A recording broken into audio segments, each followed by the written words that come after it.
Got him in the bell ringer. See? The bell ringer. What'd I say?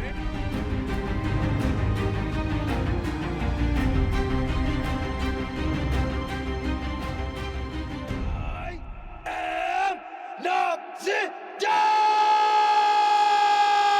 Hey everyone, how's it going? Noxiddar here, and welcome to the next reaction of One Piece. Today, we're starting with episode 54. I picked up something recently that I'd like to share with you. You may need to get yourself a mirror so you can read this Da Vinci style, but I do have the first box set of the One Piece manga that I'm getting ready to tear into right after this recording, as a matter of fact. I don't know why I feel so nervous.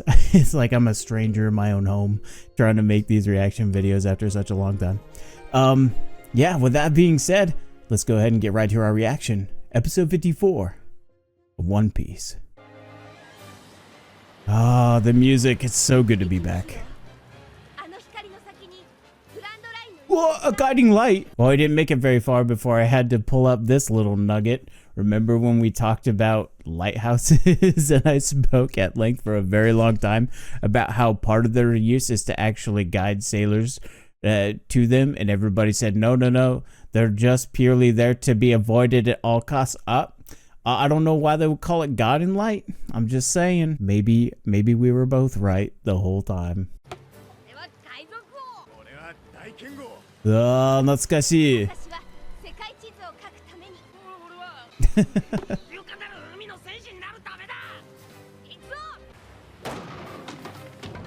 Oh my gosh.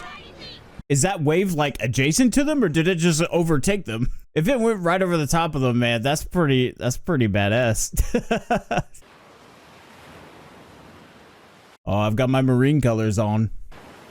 Who's this?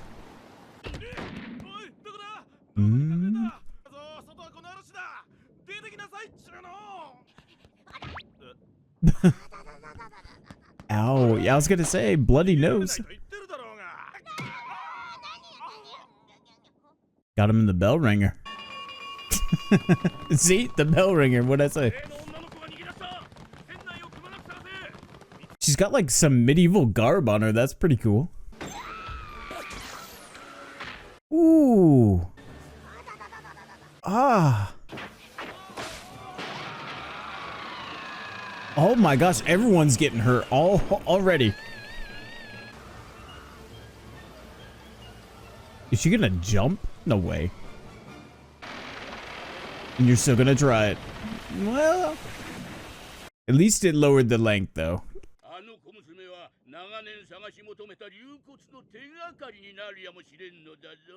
Dragonite. I actually really like this character's silhouette. I don't know why. It kind of reminds me of like Cindy Lou Who mixes with Earthworm Jim and Geordi LaForge from Star Trek. It's quite a powerful combination. I love just how unique and exaggerated these character designs are. Nelson Royal. Trying to keep track of names and things. This might be a beautiful disaster.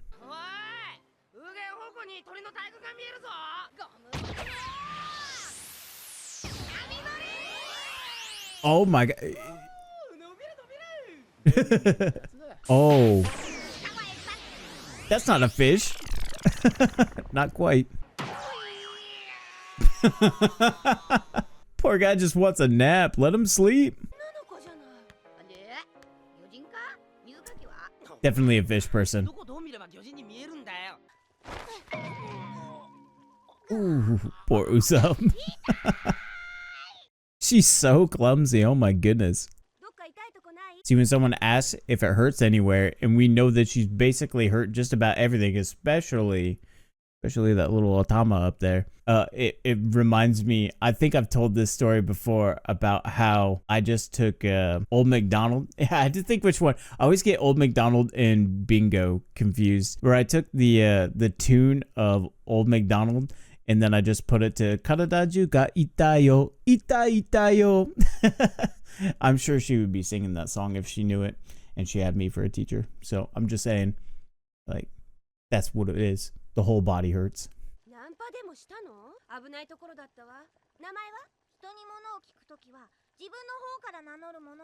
Fair enough. そうね、私の名前はナミよ。この海賊船の船長だ。海賊！俺たちグランドラインを目指してるんだ。どうすんだこの子供。そうだな。なんで海賊船に拾われちゃうのよ。No way. 海賊って聞いてそれでビビったんでしょ。それはこの時代で海賊って聞いたら当然の反応よね。嘘悪いからね。その顔で言うかな君は。も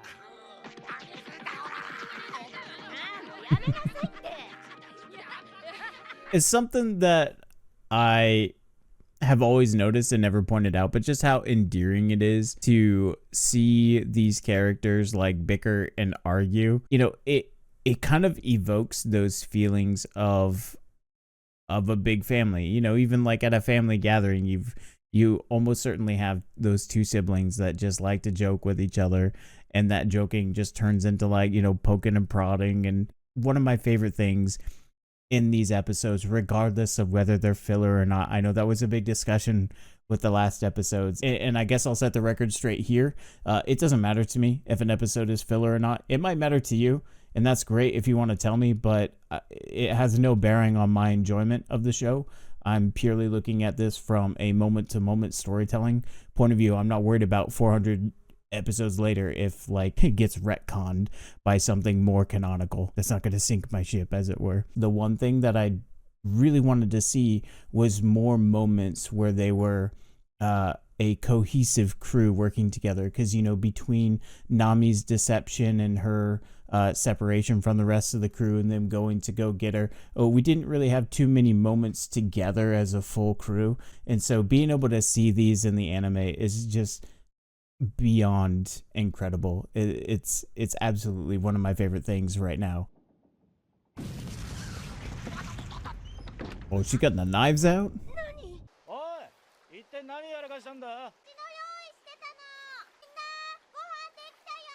She used one of Usopp's exploding stars?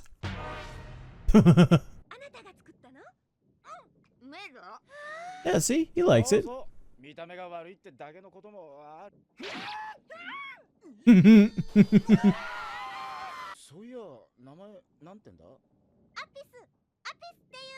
It's a little like One Piece, isn't it?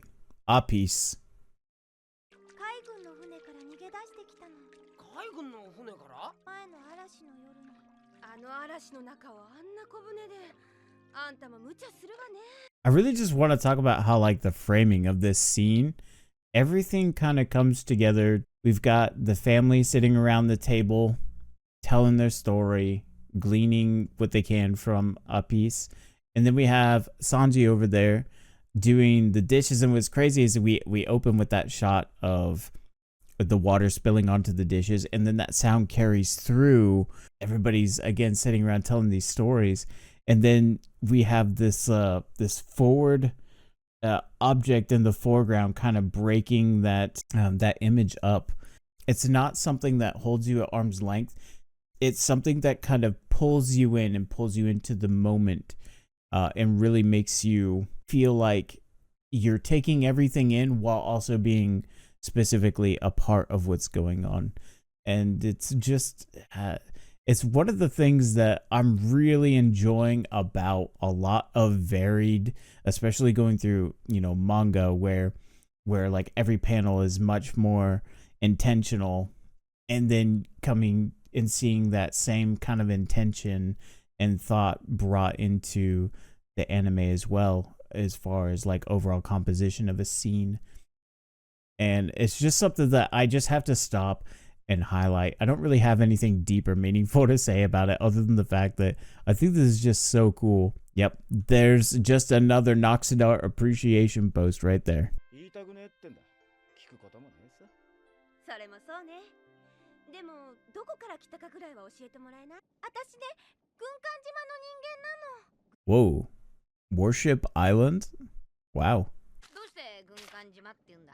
島の形が軍艦そっくりなもんだからそう呼ばれてるの。グランドラインの近くじゃんか。今いるのはここら辺だから、あなたはどうしたい？軍艦島へ帰りたい？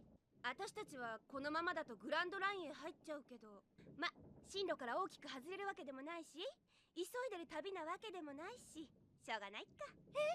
There you go. Let's go. いいけど、どうする？ああ、いいんじゃないの？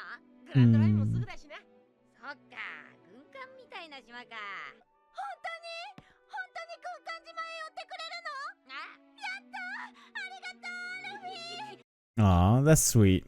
I love these moments where they just show that like bottomless depth of, you know, compassion for others. It's just, again, it's so refreshing in a sea of moral ambiguity and moral grayness that a lot of things seem to kind of gravitate towards. あれは第8支部の船。私、海軍から逃げ出してきたの。主砲よーい、あの海賊船を捕らえるのだ。ウソップサンジ君は面舵いっぱいで、急いで。はい、突風が来るわ。それに乗って逃げるの。命がいくつあっても足りないもの。大丈夫だけどな。 True. We can take him. That's fine. What luck. What fortune. その先に何があるか、奴らは知っておるのか。さっきからだがな、この船全然動いてねえ気がする。The calm belt. そういえば、帆が全然風を受けてないわね。どうした？ナミ。何さ？待った。カーブベルトに入っちゃった。 This is where I'm gonna personally call it, but that won't be where a video calls it. So I'll just have a random shirt on. Maybe a different shirt on. Let's see what happens. Episode 55. Let's do this. Oh my gosh. なんだそりゃ。 Charm belt. Yeah, I mishear people all the time, so I don't fault them for that. 私たちが目指しているグランドラインはさらに2本の海域に挟み込まれて流れてるの。わかる？この両側の2本の海域がカームベルトと呼ばれてる場所なの。いや、もう一つ理由があるのよ。この海域には。 What I actually really am taking away from all of this is, again, that sense of like camaraderie and that like familial bond they have with each other now as a crew, and having moments to see that where like a lot of it was, you know, very fractal for most of the East Blue. Everyone was kind of working on something and we split up a lot. So to see everybody contained as a crew together is actually something that I've really wanted to see for the last 50 something episodes. Oh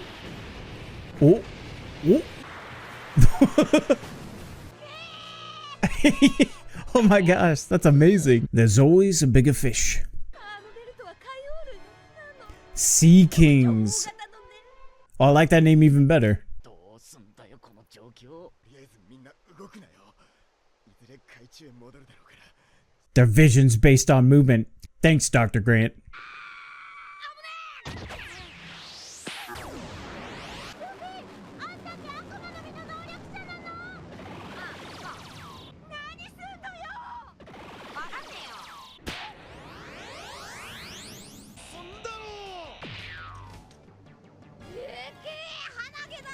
We're gonna make wind if we can't find any ourselves.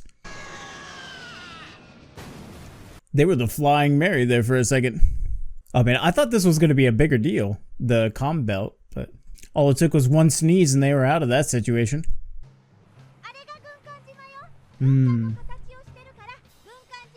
Naturally. That makes sense. So I had this thought for a while now, and I think it came from an article that was talking about like the One Piece Netflix show and how like One Piece was kind of like a great Star Trek show. When I first read that, like my eyebrows like went all over the place. But if you think about it, like you substitute planets for islands, humanoid aliens with different cultures for islands with different cultures with inhabitants that have been isolated, you start to realize that, yeah, it kind of is. We're following our dedicated crew and their adventures along the way as they move from location to location and encountering various cultures. You know, One Piece in and of itself is like a cultural touchstone for so many people, but in the same way, like so is Star Trek. I love making comparisons And this is like a really important thing to note about me. I usually don't make comparisons as a way of subtraction. I almost always try to make comparisons as a way of addition. Most of the people, if not all of the people that are ever going to watch these reactions are people that have experienced this story. What I assume they're looking for is not just whether I say wow when I'm supposed to, right? When the sign flashes that I should applause. Like, my goal with this is to really like try to enhance and elevate the experience that I personally am having, and like as a secondary objective, maybe with that fresh perspective, elevate and enhance other people's experience of what they already love. So anyways, yeah, I just think it's so cool seeing a new culture with cultural dress and that attention to detail already. So cool. And to see it tie back to a piece as well and be like, oh yeah, of course this is their home. I don't know, it's like little details and things like that that really tickle me. なんでお前海賊船からなあ、お前たち、なんだこの島に焼肉屋あるか？アピス誰？知らん。僕でじいちゃん。アピスを助けていただいて礼を言いますじゃ。いかがかな。ささやかながら歓迎の宴を開かせていただきたいのじゃが。Ooh. やったー！行くぞ！ じゃあ行くか。 Hey man, I bet there are times when they're just like absolutely starving. Alright, like some people out in the ocean are starving. じいさん、どのぐらい待てばいいんだ？そうさの。4、5時間ぐらいかの。 This is like a really just casual observer take, so I apologize if people find this kind of like just like a crude observation. But sometimes I'm more technically impressed by the way that animators will animate mundane tasks, where the expectation is on the extreme emotions, the big battles, but there's something about like just preparing food. And maybe this is just because I've become so deeply invested into Delicious and Dungeon, where they show like the entire processes of cooking, but even here illustrated in just following a butterfly flapping its wings.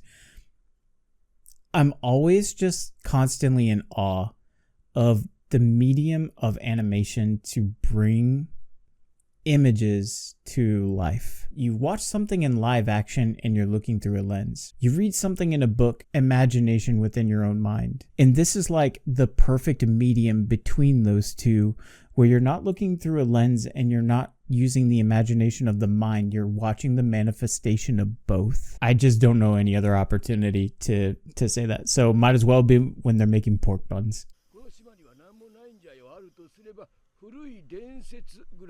Oh, is this the Dragonite?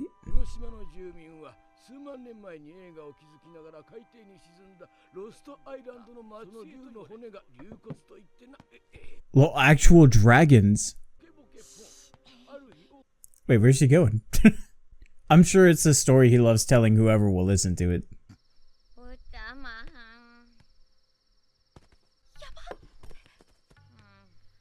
What's this about? What's she being sneaky for? No way, that's gonna take him out. Okay. Holy cow, that's a lot of cigarettes.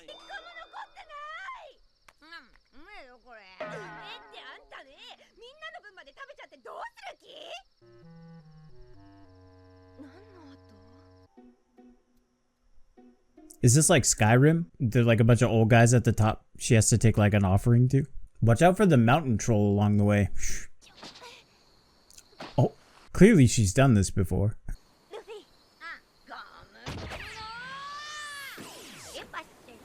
See, I feel like it's moments like that, like where Luffy is stretching across a canyon to make a bridge that everyone's gonna walk on. It must have been for like people who have watched this, for years and years or read the manga. Well, I guess if this is a filler, it wasn't in the manga. Those must be the kind of moments where when you hear that Netflix is doing a live action adaptation, you think about moments like that and you're like, what?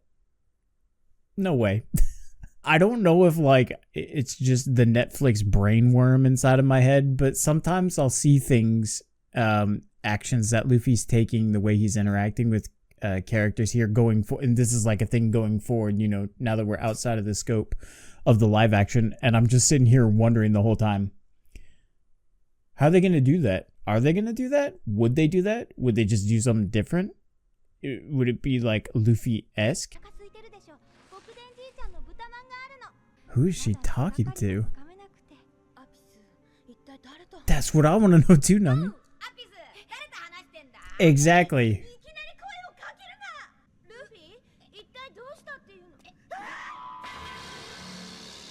Oh, wow.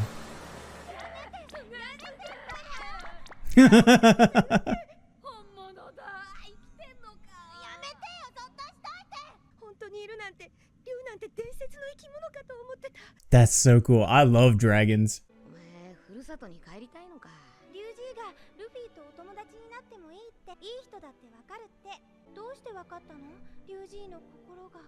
Oh. It's those like intuitive empathic ability, you know, that we talked about in previous episodes. Like maybe it's kind of like Neo in the Matrix, and you can just read the code the way you just read, like from that saying, you can read people like a book, and maybe there's some element of truth to that. That's what I'd like to think.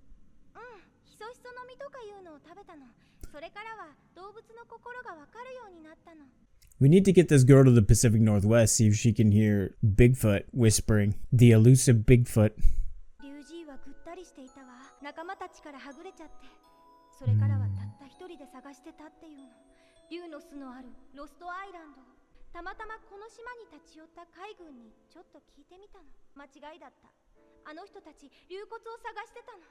Man, I feel like that's the larger lesson here, is sometimes in our willingness to be vulnerable, to ask others for help, we find that others will often take advantage of that.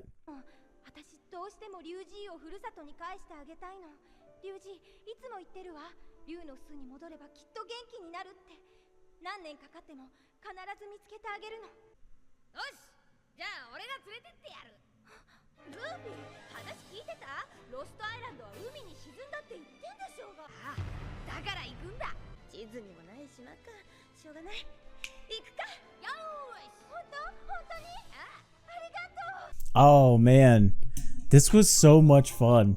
Okay, let's get it out of the way, because if you made it this far into the reaction, we should probably address the elephant in the room. So I got this trident because I'm a huge Seattle Mariners fan, but also because I did the reaction to Percy Jackson, and I know that was killing you to ask about that. Nah, but in all seriousness, it's summertime and I tried to buzz my hair, and much to my chagrin, I basically found out that my comb over was hiding the fact that I didn't have a hairline, so I actually took it all the way down to the scalp. It's been growing back a little bit, and it is what it is. I'm not very vain, so I'm not like going to make that big of a deal out of it. I mean, I live in such a time where I got to see the magnificence of Ragnar Lothbrok, Floki, Kratos, so many more. So it's kind of like, it's in vogue. So for those of you that have like followed from like the first episode reactions for the One Piece anime, and like I was changing hats like several different times, instead of like coming out and revealing it in my welcome back video, I purposefully kept a hat on. I kept a hat on for some of the few Delicious in Dungeon episodes leading up to this, because I really just thought it would be so funny in the middle of a reaction if all of a sudden it was like RTX on, RTX off, if there's just hair and then not hair. Going forward, I'm going to be doing a lot more bulk recording of episodes. In fact, I'll even talk about this. I'll break this down a little bit. Very committed to doing one reaction video per week with hopefully multiple episodes, whatever we can like kind of fit together. I did the math. 52 weeks a year times, let's say, a minimum of 2 videos. That's 104 episodes we're covering per calendar year. That's going to take forever to get through, but it's still what I'm committed to at the same time. So instead of an 11-year journey, what I will probably do is, because I will continue to record ahead, is then I will do also bulk editing. And I had talked before in my welcome back video about setting up a membership, which provides the opportunity for what's called members only early access video. Essentially what it is it's a private video with a check to see if you have membership, and then it basically gives you permission to see the privated video. And what I will probably do is when I finish like a major arc is edit all of that and then put it on there, and the videos would just be offloaded from members only to the main channel like you're watching it right now. So there won't be any interruption if this is the way you choose to enjoy it. I've definitely learned some lessons with reacting, and I'm so thankful for the opportunities that I have to continue to have such a supportive community, not just within my own channel, but within the greater One Piece collective as a whole. This has been so much fun. I don't think I could have gotten through the last 3 months without having begun this journey and this adventure. I think I would have been totally lost. So this is a huge thank you to everyone, and I can't wait to produce and create reactions and more strange takes and thoughts and ideas that pop into my head, and share those with you in this whole experience, this whole journey. But that's all the time we have for today. I'll see you later. This is Noxiddar out. Have a good one.